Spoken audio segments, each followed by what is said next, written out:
सूत्र फरमाया संतोष पाहन नरेश पूज्यो, जो आत्मा संतोष के पथ पर रमण करती है वही इस संसार के अंदर पूज्य बनती है। क्या बनती है? पूज्य बनती है, पूजने योग्य बनती है, जिनके मन में संतोष आ गया।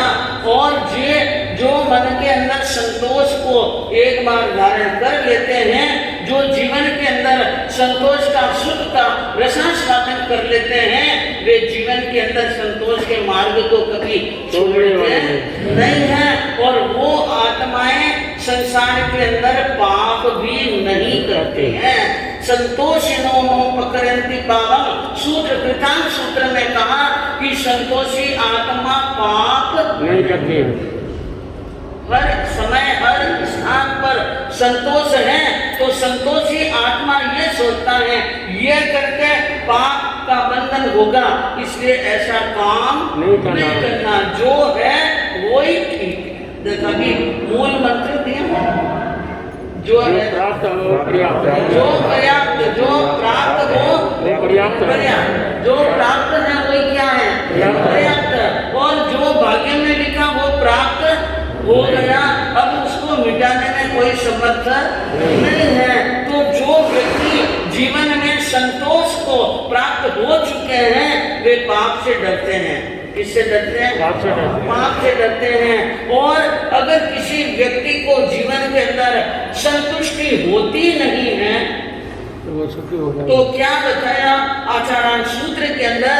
असंतुष्टानां परत भयं भवति, जो संतोषी नहीं है, असंतुष्ट रहता है, वो इस लोक में भी भय को प्राप्त होता है और परलोक में भी भय को प्राप्त होता है। सुखी होने का मंत्र तो वो एक ही है। और चक्रवर्ती और इंद्र भी बताया था कि असंतोषवतम सौख्यम न चक्रस्य न चक्रेण, असंतुष्ट चक्रवर्ती को भी सुख नहीं और असंतुष्ट इंद्र को भी क्या नहीं है? सुख नहीं है।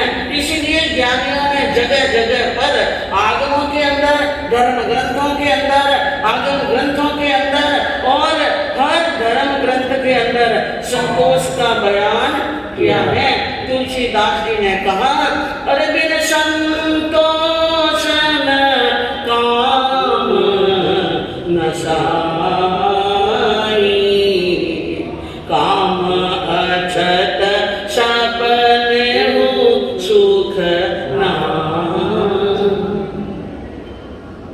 तुलसीदास जी ने कहा कि बिन संतोष न काम न साई, बिना संतोष कामनाएं खत्म होने वाली, कामनाओं को खत्म करना है, इच्छाओं को खत्म करना है, तमन्नाओं को खत्म करना है, तो संतोष के व्रत को धारण करना ही पड़ेगा। तो बिना संतोष कामना नष्ट नहीं होती है और काम अछूत सपने सुख नहीं। और जिनकी कामनाएं जीवित रहती हैं उनको तो सपने में सुख मिलने वाला नहीं है।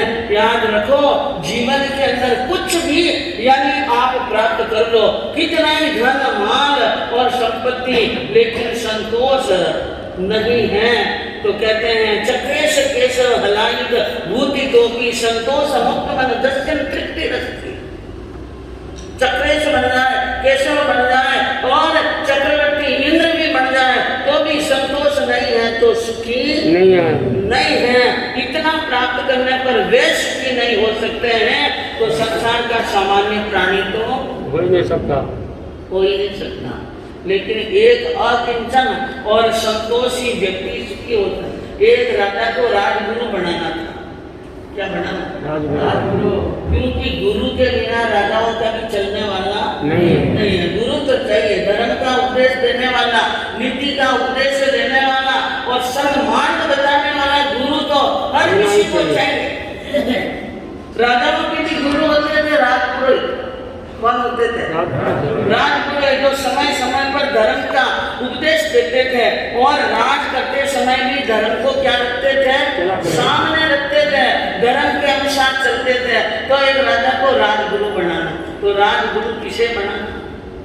इसके लिए उन्होंने एक दिन क्या किया, अपनी राज सभा के अंदर सभी धर्म गुरुओं को बुलाया, सभी धर्म गुरुओं को, सभी संप्रदाय के और सभी वर्ग के और तरह तरह के जो भी तरह तरह के वस्त्र धारण करने वाले ज्ञानी महात्मा थे, उन सभी महात्मा को बुलाया और वहां पर यह खबर फैल गई पूरे नगर में कि राजा राजगुरु बनाना चाहते हैं और उसके लिए सब गुरुओं को वहां पर बुलाया।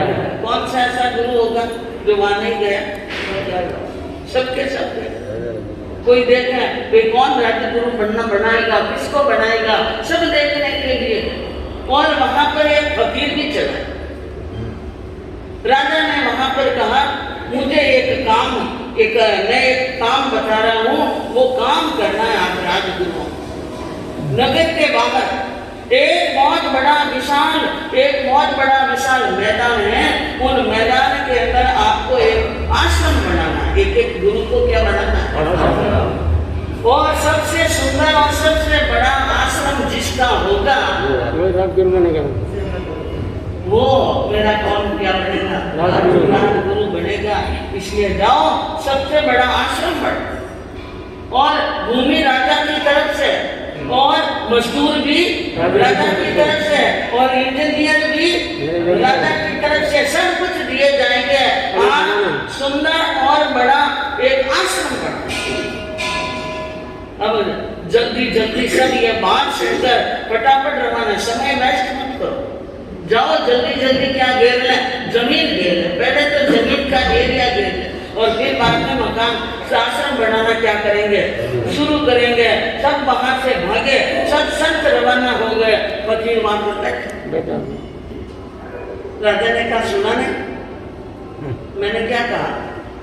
सुन, क्या सुना कि सबसे बड़ा और सबसे सुंदर क्या बनाना है आश्रम। तो फिर यहाँ पर क्यों बैठे? जाओ एक सुंदर और एक बड़ा सारा क्या बनाओ, आश्रम बनाओ। चला गया फकीर, धीरे धीरे चला गया और एक समय वहां पर सब संत आश्रम बनाने में जुट गए, क्योंकि उनको तो आश्रम बनाना था।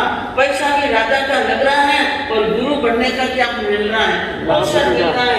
ऐसा अवसर, सुनहरा अवसर नहीं होना।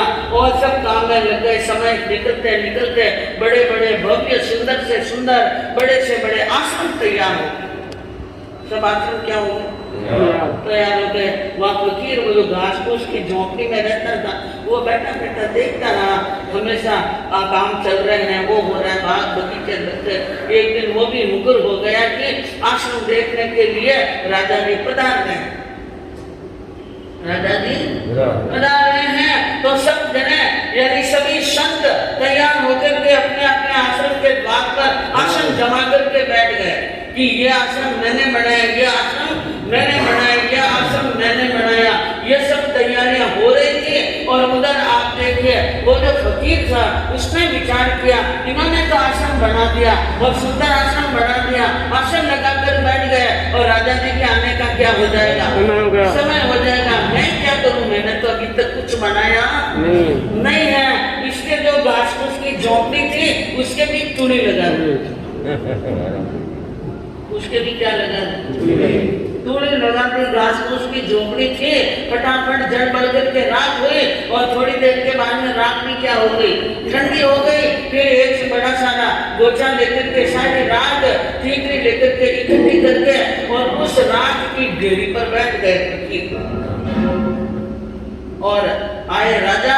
और राजा ने आकर के चारों तरफ देखा, सब संतों के आश्रम देखे, बड़े भव्य विशाल आश्रम बनाए हुए, सुंदर आश्रम बनाए हुए। चारों तरफ दृष्टि गई और दृष्टि गई फकीर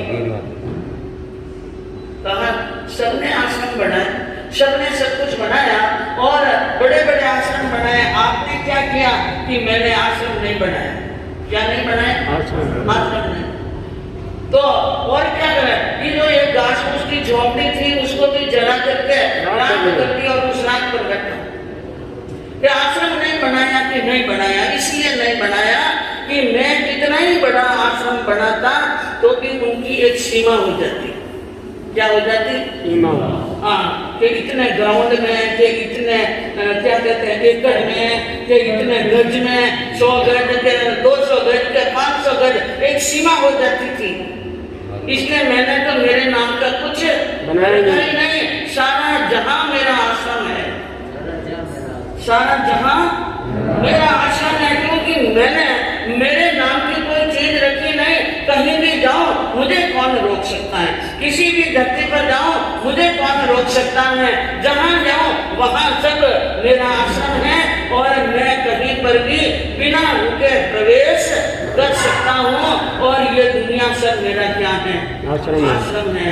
ये बात सुनी कि फकीर का संतोष और उनको उनके मन की बात जानकर और संतोषी फकीर का ये आश्रम, सारी दुनिया उनके लिए क्या है, आश्रम है। राजा उसी के चरणों में पड़ गया, किनके चरणों में, फकीर के चरणों में पड़ गया कि आप जैसा संतोषी गुरु चाहिए, आपके जैसा संतोषी गुरु चाहिए। हाँ, संतोषी गुरु चाहिए जो मुझे संतोष के मार्ग पर ले जा सके। इब्राहिम ने, हजरत इब्राहिम ने एक संत से पूछा कि सच्चे संत के लक्षण क्या होते हैं, सच्चा संत किसे कहते हैं कि मिला तो खा लिया और नहीं मिला तो संतोष कर लिया। हजरत इब्राहिम ने कहा हंसते हुए, ये तो कुत्ता भी कर लेता है। क्या कर लेता है, कुत्ता भी कर लेता है। तो फिर आप भी बताओ कि सच्चे संत के लक्षण क्या होते हैं कि मिला तो बांट कर खा लिया, मिला तो बांट कर खा लिया और नहीं मिला तो परमात्मा का ऐसा धन्यवाद किया कि आज आपने मुझे व्रत करने का, तपस्या करने का क्या दिया है, मौका दिया है। मन को संतोष धारण करना और कामनाओं को जीतना ही संत का कर्तव्य है। नेह तजो पुनि गेह तजो, नेह तजो पुनि गेह तजो, पुनि के लगाए के देह समारी। मेघ सहे सिर शीत सहे तन, धूप सहे पंचांग निबारी। और भूख सहे रतरु रिक रहे, भूख सहे रुख धरे रे, पर सुंदर दास सहे सुख भारी। आसन छाड़ी के कासन ऊपर, आसन छाड़ी के कासन ऊपर, आसन मारी पर आसन मारी, आसन मारी पे आसन मारी। क्या सुंदर दास कवि ने सुंदर कविता लिखी है कि नेह तजो, परिवार का मोह छोड़ा, और गेह तजो, घरबार का ममत्व छोड़ा, और देह पे खेह लगाई, शरीर के ऊपर क्या लगाई, बबूती। क्या लगा दी, बबूती। और सिर मेघ, यानी मेघ बरसता है, बरसात, गर्मी, सर्दी और पंच अग्नि की तपस्या भी करता है, भूख भी सहन करता है, प्यास भी सहन करता है, अपमान भी सहन करता है, तरह तरह के दुख सहन करता है। लेकिन आसन छोड़ प्रकाशन ऊपर किलंग पकड़ने और सिंहासन आसन छोड़ करके कुशल का और तिनकों की बनाई हुई चटाई का आसन लगाया, आसन लगाया, बांधती लगाकर पद्मासन लगा करके बैठा। आसन मारी पे आसन मारी। समझ रहे हैं, समझने का कोशिश। आसन तो जमाया लेकिन आस नहीं मारी। क्या नहीं मारी, आस नहीं मारी, इच्छाएं नहीं खत्म हुई, सब कुछ छोड़ा, सब कुछ त्यागा और सब कुछ यानी वैरागी बनकर के त्याग लिया। लेकिन क्या नहीं छूटा उनसे, आस नहीं छूटी। जब तक आस नहीं छूटती है बंधुओं, तब तक जीवन में सुख मिलने वाला, चाहे कैसा ही संत बन जाए, कैसा ही यानी योग धारण कर ले, कैसा ही ज्ञान पढ़ ले, और चाहे जितने परीक्षा सहन कर ले, मन की ममता नहीं मारी। चौथमल जी महाराज साहब ने, दिवाकर चौथमल जी महाराज साहब ने 2 लाइनें लिखी हैं जो संतोष धारण नहीं करते हैं और साधु बन जाते हैं। जो नहीं मन की ममता मारे, जो नहीं मन की ममता मारे, अरे वृथा संग संतों का धारे, वृथा संग संतों का धारे, तो कह दो भिखारी है जो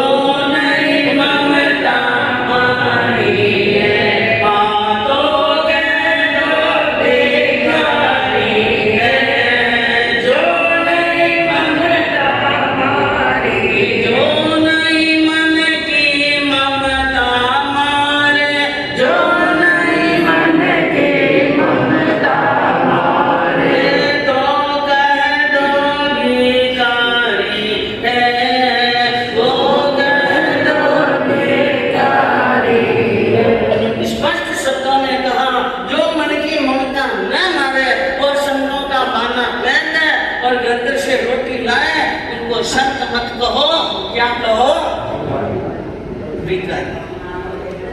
तो बंधुओं, बड़ी महिमा गाई है इन संतोष धर्म की संतों ने, ग्रंथों में, और धर्म और दर्शन के अंदर, जीवन के अंदर सबसे बड़ा व्रत अगर है क्षमा और संतोष का। 4 दिन से प्रसंग चल रहा था आपके सामने समय का।